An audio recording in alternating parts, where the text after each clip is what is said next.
Good afternoon. It's Friday the 28th of October 2016. Welcome to UK Column News. I'm your host, Mike Robinson. And joining me today is David Scott. Welcome to the programme, David. Thank you very much, Mike. Brian not here today. He is in London supporting Sergeant Blackman. We'll have news about that on Monday, no doubt. Now, David, we're going to start off with the CSA inquiry in Scotland. This is the Right Honourable, no less, Lady Smith, who's the latest head of the Child Abuse Inquiry in Scotland. I think she was appointed in July. Is that correct? Yes, that's right. After the previous head resigned under huge pressure from the Scottish Government, which seemed to be a trumped-up character assassination attempt, and one of the other three members of the panel running this inquiry also resigned, citing government interference. So Lady Smith is the latest person to head up the inquiry, and it's a very interesting name, known to anyone who's followed the Holly Gregg case, because she had a hand in the appalling treatment of Robert Greene at the hands of the Scottish judiciary. So you wrote to her then? Yes, I mean, we pointed out when Robert was sentenced, there was an outrageous, bigoted and anti-English outburst from the judge in the case, the Sheriff Principal Edward Bowen, and this showed prejudice, but was entirely omitted from the official court records. Robert took this as a complaint, and Lady Smith oversaw the complaint. She interviewed Robert. She interviewed Sheriff Principal Bowen and his clerk, but none of the witnesses who were in the court and who heard the outburst. She wouldn't talk to any of them. The official court record didn't show that the offending statements had been made, and although the entire proceedings were recorded, Lady Smith said that she'd listened to the recording and that the phrase was not there, but she wouldn't let Robert listen to the recording. So it was all very unsatisfactory. We had multiple witnesses who all reported hearing more or less the same thing. Not necessarily word for word the reports came in, but they were almost identical. And it was all to do with Robert's nationality. And how dare you come up to Scotland and tell us how to run our justice system? We know how to run the justice system in Scotland. And these comments were stricken from the record, as they would have been grounds for appeal. So we asked Lady Smith for comment on this and how we can trust her to inquire into child sexual abuse when we couldn't, apparently, trust her to inquire into the mistreatment of a campaigner against child sexual abuse. This was the detailed response we got. So there we go. Hi, David. Hi, David. It's not very formal. Hi, David. A spokesperson for the Scottish Child Abuse Inquiry said, quote, "It would not be appropriate to comment on individual cases." Thanks, So there you Heather. are, fully informed, as always in Scotland. We run a transparent government, and providing it's one of three phrases, you can be fully informed. Yes, indeed. Right. Well, look, sticking with children at least, the French, according to the Telegraph here, France rebukes Britain over plight of children left stranded after destruction of the jungle camp at Calais. They're saying that between 100 and 200 children spent the night in a makeshift school at the edge of the jungle after sleeping rough the previous night. And Bernard Cazeneuve, who's the equivalent of Amber Rudd, the French, so he's the French Home Secretary, and he told Amber Rudd that he wanted to stress the need for children who remain in Calais to be properly protected. David, we've been highlighting on this programme for quite a number of months that to bring them to Britain doesn't guarantee that they will be properly protected. Does Scotland have a better reputation for this? Clearly not. And neither does anywhere in Europe. I was seeing reports were coming in from Greece, where some of the child refugees and migrants are on the street involved in prostitution. And you fear for their safety, either in Britain or in France, but particularly in Britain, would they end up in the same horrible situation? Look, it's increasingly clear to me that what's going on here is an industry being established which is running along the same type of business model as the drugs industry. So we've got this notional ban on drugs from governments, while in the meantime, governments directly benefit from the trafficking of drugs. The same thing seems to be happening with people increasingly. So we've had an announcement from the Ministry of Defence in the last day or so that they're going to send troops over to Libya to train Libyan patrols off the coast of Libya to try to prevent people being trafficked through Libya. But of course, this is exactly the same kind of scenario. Underinvestment, deliberate underinvestment in what you might call enforcement, while in the meantime, the trade continues, and in this case, it's the trade in humans. It hasn't worked for drugs. It's not going to work for this either. At least it depends on your point of view, of course. The intention is that these people continue to be trafficked. Well, the war on drugs has been horrendous, and in the case of drugs, it's most certainly been government intervention that's promoted it, both in terms of overseas and poppy growing areas, and in the trafficking of drugs, particularly into America, where drugs were coming in and guns were going out, and they were getting American kids hooked on heroin and cocaine and crack in order to fund illegal wars overseas. It was just as cynical as that. And it's become such a huge industry that without the liquidity that it brings, the entire banking system, Wall Street, etc., would likely collapse. So it becomes an essential component of our corrupt system that we live under. Yeah. And therefore, it keeps manifesting itself generation after generation, and nobody really does anything to stop it. To consider human trafficking becoming something on that scale is truly horrendous. Indeed. Well, here is Filippo Grandi, who is the UN High Commissioner for Refugees, and he's highlighting the word invisible. He says it's the word most commonly used to describe what it is to be without a nationality. And what he's doing is promoting this campaign from the UNHCR, hashtag I belong. Today, 10 million people around the world are denied a nationality. They often aren't allowed to go to school, see a doctor, get a job, open a bank account, buy a house, or even get married. You can help change their lives. And it says the main reason people are stateless is because of discrimination, because of their ethnicity, because of their religion, because in some countries women cannot pass their nationality on to their children. We believe it's time to end this injustice. With enough courage, we know it's possible. Governments can change their laws and procedures and give stateless people their rights and a place to belong. Within 10 years, we can ensure everyone has a nationality, because if we don't, this injustice is going to get worse. And, I thought it was a little ironic that the United Nations, which is working so hard to abolish the idea of sovereign nations, is now demanding that people belong to them. But you pointed out the graphic on the right-hand side of this. Yes, the logo, when you look at this, I belong, and the man's crouching down pretending to be a globe. So it seemed to me to be saying I belong to the globe. It's a unitary planet-wide identity and belonging that seems to be suggested there, even though they are talking, you're quite right, at least on the surface, about nation states. Yes. Okay. Well, moving on then, we'll have a look at the No to Name Person scheme in Scotland. And this from on the No to NP blog, Swinney accused of snubbing concerned parents and constituents. Yes, he was, and people were asking to meet him and to discuss. He went public and said, "We want to have a discussion. We want to consult widely. It's going to be an enormous consultation, and but we don't want to consult with people who don't agree with us. You have to agree first in order to be included in the consultation." So some concerned parents wrote to him and asked him for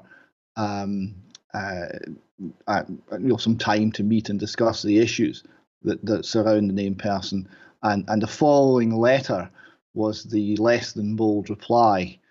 And we see here reference again to we are only willing to talk to people who accept the sovereign will of Parliament, essentially. So it's the divine right of Parliament rearing its ever uglier head again. And the sovereign will of the people is irrelevant because Parliament has spoken. And that is what we are being told, without the hint of a smile, is democracy. It is a pretty spectacular approach, both from the Scottish government and the Westminster government, that really we cannot comment or criticise or change the mind of Parliament, because the will of Parliament is supreme. And in fact, if we go to court in order to try to force them to behave in a particular way, well, the court can be ignored as well. This is a staggeringly unconstitutional position to take. It is. It's an example of the fact that there's a big difference between liberty and democracy, and democracy can be, in some circumstances, a great threat to liberty, and that's what we're seeing, I think, very widely across the Western world, and particularly in Scotland at the moment. So, is this your doing? Yes, this is me. This is my doing. I'm pointing out here, this is a quote taken from the first Terminator film, and he was saying it's a Swinnerator. And understand that Swinnerator is out there. It can't be bargained with. It can't be reasoned with. It doesn't feel pity or remorse. And it absolutely will never stop, ever, until your God-given, inalienable rights are dead. Yes. And that's what it feels like to be governed by this particular approach. Now, on a happier note, the No to Name Person campaign was nominated for Political Campaign of the Year in the Scottish Political Awards 2016. Can you imagine how much fun that would have been to attend, Mike? I'm sure you're really gutted not to have been there. Headlines from the awards, the Conservatives lifted a lot of prizes. The only one the SNP won was the Business in Politics Award, sponsored by the Royal Bank of Scotland. So you can conclude from that what you will. And No to Name Person campaign won Political Campaign of the Year, quite rightly. Got a somewhat frosty reception from the nationalist politicians in the room, and an even frostier reception from the Nationalist and Green Party hacks on Twitter, who have gone completely savage. What did they win? They won a little trophy based on the Saltire with a text on it that says Political Campaign of the Year. And we can see some photos from this if we go to the No to Name Person website, can we?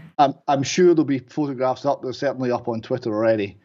And just to give you an idea of the sort of response, a nasty fact-free campaign wins award. Well done, panel. A campaign to try and stop children having the right to be safe and having a voice gets awarded. Abusers must be delighted. Well effing done, writes one. And there's a lot of this. So what we're finding is that there's a polarisation in Scotland, and the name person is at the heart of it. And the polarisation is between those who love Big Brother and those who love liberty. And it's going to be quickly time to pick a side. Yes. Well, in the meantime, Police Scotland, you've been writing to them as well.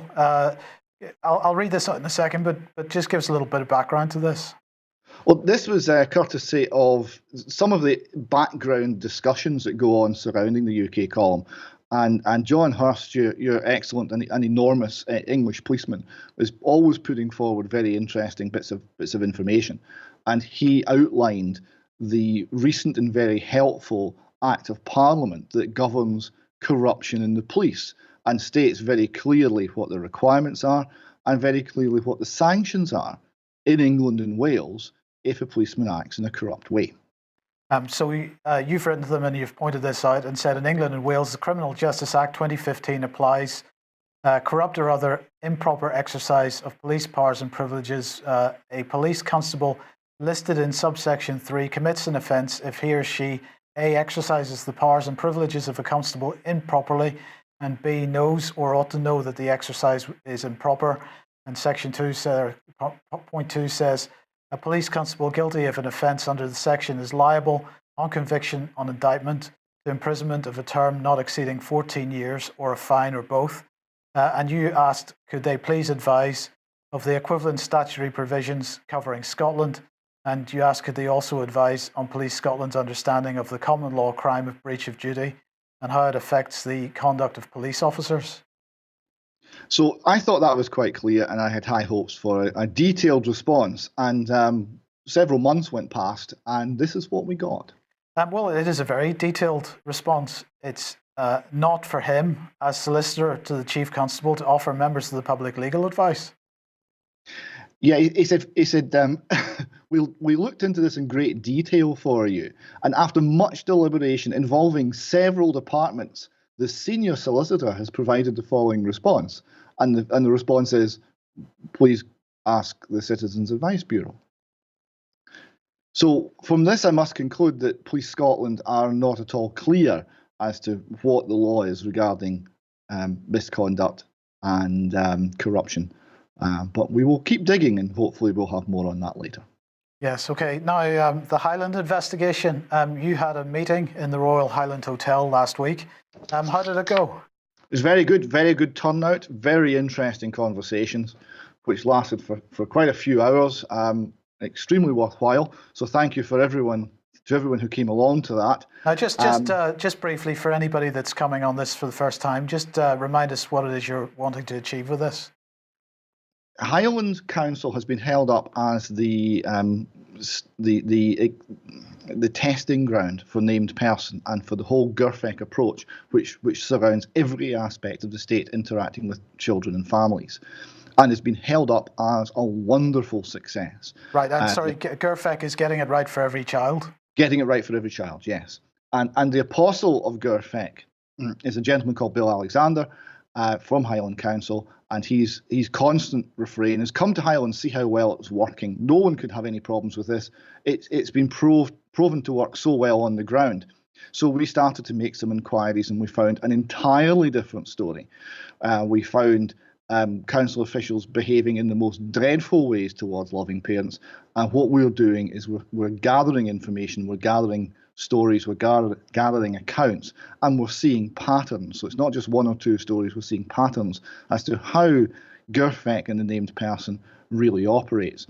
One thing that came out of Wednesday night was the realisation that almost nobody in Highland Council who was a child or who had a child during the GIRFEC named person trial, and remember, named person, we're told, is a single point of contact, so parents know who to talk to if there's a problem. Almost nobody knew they actually had a named person because Highland Council simply didn't tell them. It was secret. So they didn't get many complaints because nobody knew the scheme was actually running. How can you have a single point of contact if you don't know they exist? So effectively what was going on there was somebody was spying on families and children, and they had no awareness of that. That's exactly correct. It's a single point of contact about families, not for families. Now, last week we covered a little bit on this subject, and we covered a case, a very distressing case, where a girl aged, I think 9, tried to hang herself, tried to commit suicide in front of other children in a primary school in Highland. There was an article in the local press which finished off, local councillor Roddy Balfour said, quote, there is no doubt there's been a problem with bullying, but I'm satisfied that it is being addressed by the school, end quote. So nothing to see here. Now, it transpires Mr. Roddy Balfour has quite a lot of other connections to quite troubling cases. We had one where the parents were involved again with severe bullying, and they went to Roddy Balfour for assistance, and they took with them lots of documentation to justify their case that they were being badly treated by Highland Council. And he was shocked, and he said he'd do something, and he was right on their side, and he was extremely supportive. And off he went to meet the council officials. And 9 months later, the parents hadn't heard anything from him, and they contacted him, and he said he'd been warned off. So we wrote to him. He said, Mr. Balfour, I've been passed information regarding a request constituents made of you to intercede on their behalf with Highland Council Education Department. I understand that you visited this family in the home and expressed outrage and disbelief at what they were going through. Armed with documentation from the family that supported their view and claims, you attended a meeting with Mr. Hector Robertson and Mr. John Bruce of the Highland Council Education Department. You had no contact with the family following this meeting until nearly 9 months later, when one of the parents telephoned you. They asked you why you had abandoned them, to which you responded you had been warned off. At the meeting with Mr. Robertson and Mr. Bruce, I understand that the family's advocate had also contacted you over your remarks, and you told them that you had been advised to walk away from it and to stay out of it, which by all accounts you did. Clearly some pressure was brought to bear on you. Could you explain how and by whom, and if known to you, why this was done? Could you also explain why you complied? Okay, so that was the question that went into Mr. Roddy Balfour, and a similar one went in to Miss Glynis Sinclair, who had a similar lack of response once interacting with the council. Now, the reply that came back was essentially Mr. Roddy Balfour had no recollection of these events, couldn't remember it at all, and it must have been a very long time ago, which it really wasn't, and that was that. So we did go back and try to jog his memory, and we do wonder whether being intimidated, elected officials being intimidated by officials of Highland Council is such a common event that no one case sticks out in his mind, or exactly what the explanation is here. But we're now not getting any response from Mr. Balfour either. Okay, so that investigation continues, and others, and you're going to have some articles on the website in the not too distant future? Yes, there'll be articles up probably later today. Okay. Well, yesterday we were discussing press regulation and the latest attempts to impose the results of the Leveson inquiry in this country.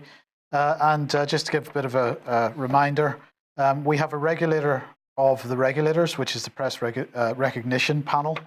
And they, in the last few days, recognised Impress, which is one of the two regulator bodies that has been set up post Leveson, and Impress is the regulator which has the backing of the Media Standards Trust and the Hacked Off campaign and the people that have been campaigning for press regulation in the country. And IPSO is the other regulator. IPSO has most of the mainstream newspapers in the UK affiliated with it. It is not wanting to be affiliated itself with the Royal Charter that was established following the Leveson inquiry. And there was a very good reason for that, and that was the Section 40 of the Leveson inquiry, which says that if a newspaper refuses to register with the recognised regulator and someone brings a complaint, a libel complaint, for example, and there's no successful resolution via arbitration, if it goes to court, then court costs, whether the newspaper or the media outlet wins or loses the case, all the court costs would be applied to that media outlet. So this is clearly very, very dangerous, even for the big media companies. So today in the Guardian is this article by Roy Greenslade saying press freedom danger if MPs vote Section 40 by the back door. Now at this point, Section 40 is not part of law, but Section 40 could only become part of law if there was a regulator which was recognised by the Press Recognition Panel. That has now happened in the past few days. So now the next step looks like the legislation which will enable Section 40. So what Roy Greenslade is saying here is that he has to go back to the 11th of October and to the House of Lords. And on that day, 4 peers, he says, led by Baroness Sheila Hollands. Now, Sheila Hollands was closely linked to the Hacked Off campaign and the Media Standards Trust. She's a crossbencher in the House of Lords. She tabled amendments to the Investigatory Powers Bill, as if the Investigatory Powers Bill, which is the Snoopers Charter, isn't bad enough. But she tabled amendments to that aimed at bringing in Section 40 by a new route, i.e. by the back door. And Roy Greenslade goes on to say it would have the effect of making newspapers pay costs, as we've said, for both parties in phone hacking claims. Holland's intention was explicit in her speech. She said there had not been an explanation from the former Culture Secretary John Whittingdale about his refusal to introduce Section 40. She said that represents a change of government policy which both breaks the cross-party agreement and betrays promises made to both houses and to press abuse victims. So these amendments were carried in the Lords, and the bill now goes to the Lords again for a third reading on Monday, the 31st of October, which is Monday coming, and then goes on Tuesday to the Commons. And therefore, according to Greenslade, it is theoretically possible that Section 40 or some version of it could pass into law.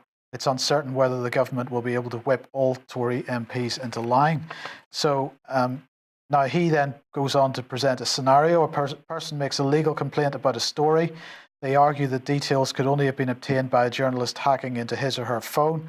The editor inevitably would ask to seek to protect the reporter's source, and in doing so, it would be impossible to prove whether hacking was or was not involved.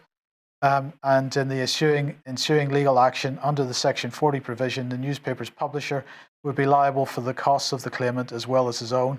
It would prove commercially disastrous for some publishers. So that's the situation we're in, David. And as we said yesterday, it's absolutely incredible, is it not, that we now have a legal position where whether you're innocent or guilty, and with no presumption of innocence here, you would be liable for court costs whether you win or lose a case.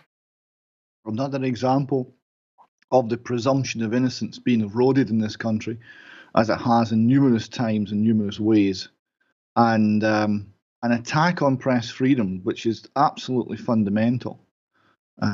The correct relationship between the press and politicians should be the same as the relationship between a dog and a lamppost. And you don't want them to be too close. You don't want the press to be cowed. And you certainly don't want the press to be capable of being bankrupted whenever they offend the wrong people. They're paid to offend the wrong people. Yes. So, many people would suggest, well, what difference does it make? Because we don't have a free press as it is. I actually don't agree with that. What are your thoughts on that point of view? A lot of the stuff, I mean, you've got to sort the wheat from the chaff, but there's a lot of good stuff done by the mainstream media. I mean, an awful lot of the stories we cover, that's where they arise. The press, for all its faults, could be an awful lot worse. It's a lot freer than it might be.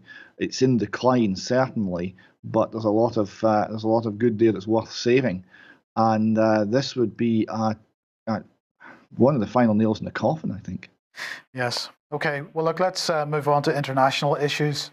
The Bundy situation in Oregon. The armed occupiers of Oregon Wildlife Refuge acquitted. So they have been acquitted. The France 24 article here says a group of armed protesters who led a takeover of a remote wildlife refuge in the western U.S. state of Oregon were acquitted by a jury of felony charges on Thursday. The 7 anti-government militants, including brothers Ammon and Ryan Bundy, faced charges of conspiring to impede federal employees at the Malheur National Wildlife Refuge through intimidation or force. Now, I'm not going to say too much about this because I haven't had a chance to speak to Patrick Henningsen, who knows more about this than I do. But nonetheless, what was interesting, there are 2 issues here. Interesting that they've been found innocent, but I'm asking myself, why have they been acquitted? Well, perhaps some of the media coverage of this gives us a clue. This tweet coming out from Raw Story here: acquittal of the Bundys is proof of racial double standards and a green light for right-wing terrorism. So all of a sudden, we're bringing race politics into this. We're bringing suggestion that people that are standing up for constitutional issues in the United States are right-wing terrorists, domestic terrorists. But it's not just in the United States that this kind of rhetoric is going on, because this is it's a bit ironic after you just having praised the mainstream media to a certain degree, David, but this is the Independent this armed gang. I never praised the Independent. No, okay. This armed gang who raided federal land were just found not guilty. Now imagine they weren't white. Now this article goes on to describe the court case. It goes on to describe the verdict. It doesn't make any further reference to black or white in the rest of the article. It's just in the headline, and it's clearly designed to incite tension. So this is probably where the mainstream press lets itself down pretty badly, and frankly, they deserve to be going out of business at the rate that they are. Have you any thoughts on this? Well, when I first saw it, what immediately occurred to me is this is an example of jury nullification of laws which should not be law, which are unlawful, of government overreach, of government saying, we have claimed this land, you cannot graze your beasts on the land despite however long you've been doing it, and we are going to use violence if you resist. And a group of people got together and were successful because of the numbers in deterring the use of violence on the part of the government.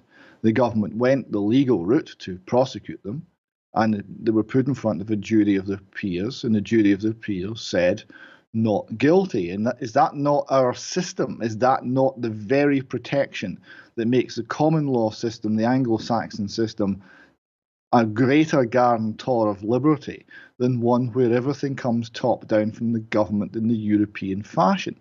Is that not the game? You're absolutely right. And of course, annulment by jury is probably the most fundamental constitutional right that we have. It's not only a right, it's a jury. It's a duty, sorry. It's something that juries are not told about by corrupt judges. In fact, any judges. It's something that the British law community have been discussing in some of their law blogs in the last several months. And it's something which is going to be front and center of the discussions at the British Constitution Group Conference on the 19th of November in Winchester. You'll be speaking at that, David. Tell us a little bit, not too much now, but tell us a little bit about what you'll be covering. I'll be covering some of the sort of deep history as to who we are as a people and our history of being a people who have loved the law. Okay, good stuff. Right, well, let's go to the United States again. And, Hillary's running mate doesn't seem to be able to draw a crowd. Well, this is quite remarkable. This is a vice president candidate going to a major city in a swing state of Florida with all of the excitement that only the Democratic election machine can generate, and he gets less than 30 people. The general narrative is, of course, that this is already a win for Clinton. It's all in the bag. It may be, it may not be, but there's something wrong here when not only the vice president, but also the president, the presidential candidate, in the case of Clinton, can't get anyone to turn out and even bother listening to what they have to say. Well, what's interesting is that they've subsequently cancelled at least one subsequent event. So perhaps they were a little unsure about whether they'd get an audience there either. This clearly they felt was embarrassing, so they've decided to cancel. But it's... This week's talk on apathy has been cancelled due to lack of interest. Yes, indeed. But there's other things not going quite so well for the Clinton campaign at the moment. And a video has turned up which seems to support the notion that the Trump rallies have been subverted in some way. Yes, a series of videos filmed undercover have come to light, have been publicised, and they are devastating. They show crimes much worse than Watergate, and they show an organisation-wide approach to subverting the rule of law, to avoiding electoral law and committing electoral fraud on a vast and systematic scale. It's everything that Nixon was accused of being and doing back in the 70s, but just very much larger. So this first slide here, this is the commissioner of the Board of Elections of New York City, and he was filmed saying, yes, he realizes that people are bussed around between neighborhoods, and that means that they're voting multiple times, and they're being bussed around largely in ethnic minority neighborhoods, so that the people who are paying for the busing can get themselves elected. It's one large gravy train. And this was followed up by Scott Faval, who I understand was a subcontractor for somebody who was employed directly by the Democratic Party. Yes, the way that they get round the fraud and the quite strict federal laws on how elections have to be organised and separation between the candidate and the support is they use overlapping groups of consultants. So although there's no direct contact between people organising nefarious activities on the ground and the presidential candidate, they share the same network of consultants, and the information and instructions moves through them, but largely by word of mouth. So there's no paper records, so that no one goes to jail. And he's explaining here how this works. So that's Scott Faval. Plausible deniability. Yes, sorry, that's Scott Faval, who's working for the national, or he was working for the national. He was national field director at Americans United for Change, and he's saying the things that we have to watch is making sure there's a double blind between the actual campaign and the actual DNC and what we're doing. There's a double blind there, so they can plausibly deny that they knew anything about it. And he later goes on to explain that they know absolutely what's going on, but as long as they have deniability, no one goes to jail. And then Aaron Black, DNC Rapid Response Coordinator. So the Chicago protest, when they shut all that was us. It was more him speaking about a guy called Bob Kramer than me.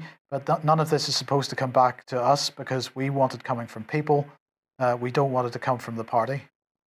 Yeah, some of the dirty tricks they're using here, they're putting violent agitators into Trump rallies to start fights.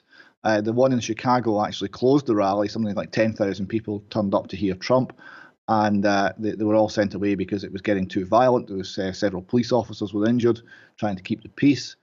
And they also use other tactics like bird dogging.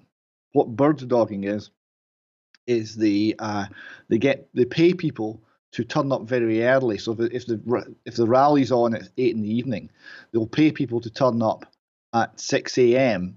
To make sure they get to the front of the line. And these people have been trained how to ask awkward questions. So when the candidate comes in and shakes a few hands as he goes in the front door, the hands he's shaking are paid agitators from the other side so they can make him look bad on television. Yes, so Scott Faval here saying, I'm saying we have mentally ill people that we pay to do stuff. Make no mistake, over the last 20 years. And in another section, he's saying it's a very easy thing for Republicans to say, well, they're busing people in. Well, you know what? We've been busing people in to deal with, I won't say what he described them as, for 50 years. And we're not going to stop now. We're just going to find a different way to do it. So I did see a CNN discussion. I mean, this really didn't get very much mainstream media coverage. There was a CNN discussion about it, panel discussion. And even CNN had to acknowledge, I think the word they used was damning for the Clinton campaign. Yes, it's horrendous. I mean, it's go to jail, go directly to jail time for quite a number of people here. It's clearly election fraud and a massive dirty tricks campaign, and it's very, very well organised. Yes, and it's all organised to get round the law. And finally, one final comment from founder of the Dream Action Coalition, saying absolutely, absolutely, to a comment from a journalist saying, because this is technically, voter fraud.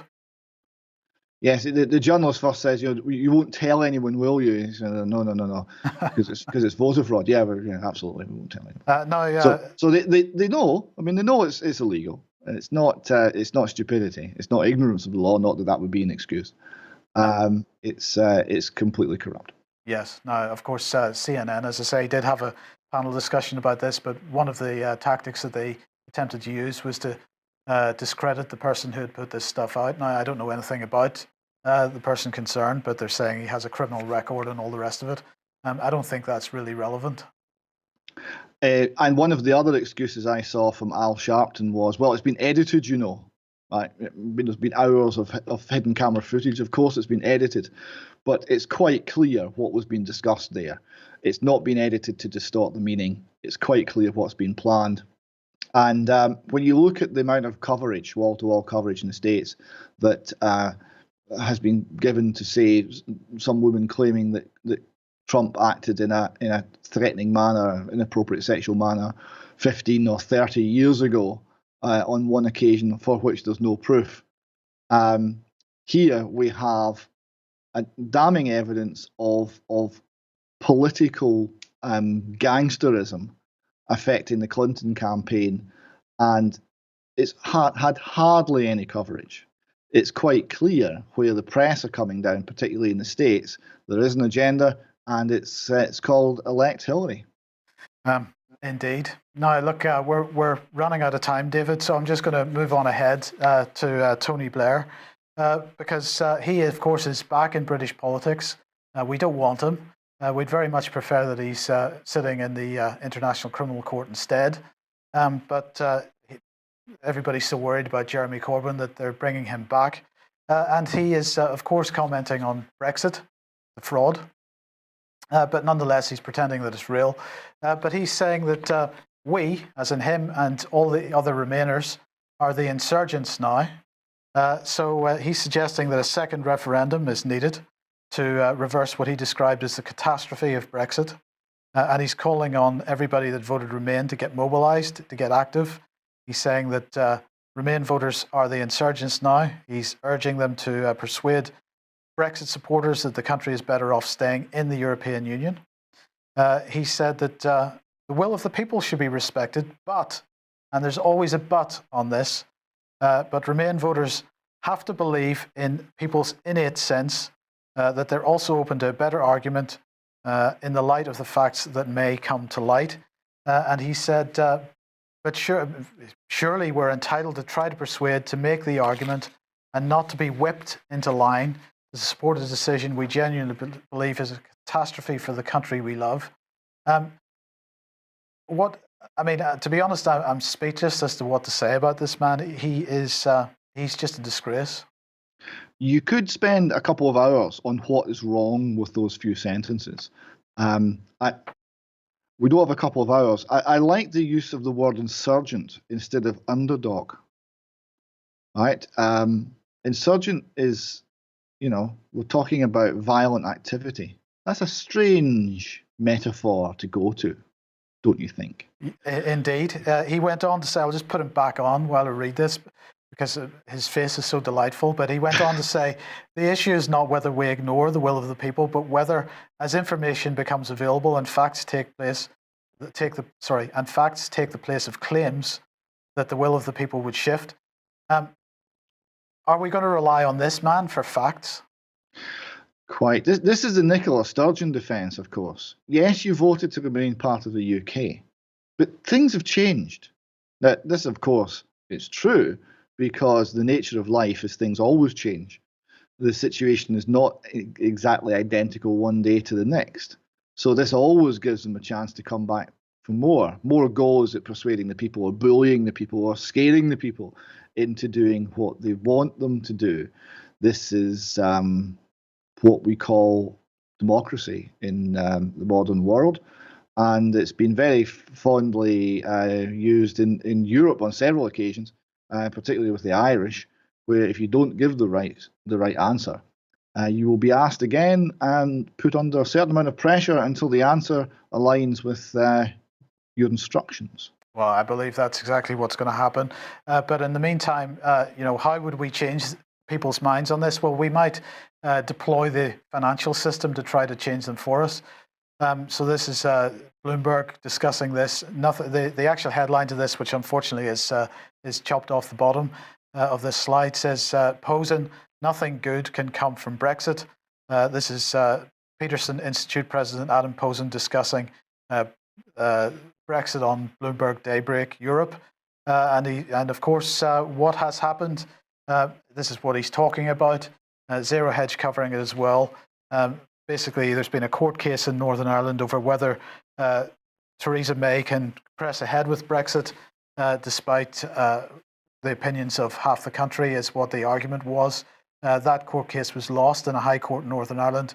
And as a result, and immediately the result was announced, sterling fell once again significantly on the markets. This was not normal market activity, David. This is somebody intervening to cause this to happen. Is this the tactic that they're going to use to try to change people's minds? Quite possibly. There's not many levers that work anymore. Most of the levers that they rely on for power are no longer connected to anything. One thing they can do is they can make the markets go up and down and run scare stories about this. But there's other narratives coming forward now in the alternative media. It's much more accessible to get a different viewpoint out now. There are no longer. There might still be gatekeepers in the world of information, but the walls are down, and it's very doubtful as to whether these sort of scare stories and tactics will actually have the effect that they once did, because we have the internet, we're able to communicate with one another, and we've been had once or twice too often, and more people are waking up to how it's done. And we've been particularly had once or twice too often by Tony Blair. So if they are deploying Tony Blair in an effort to persuade us to remain, they've got to be shooting themselves in the foot in the process. That is a desperate measure, I agree. Yes. Okay, well, we'll leave it there on that desperate measure. Thank you very much, David, for joining us once again. We'll see you next week, I hope. And everybody that's joined us, thank you for joining us. Have a good weekend, and we'll see you at 1 p.m. As usual on Monday. Have a good weekend. Bye-bye.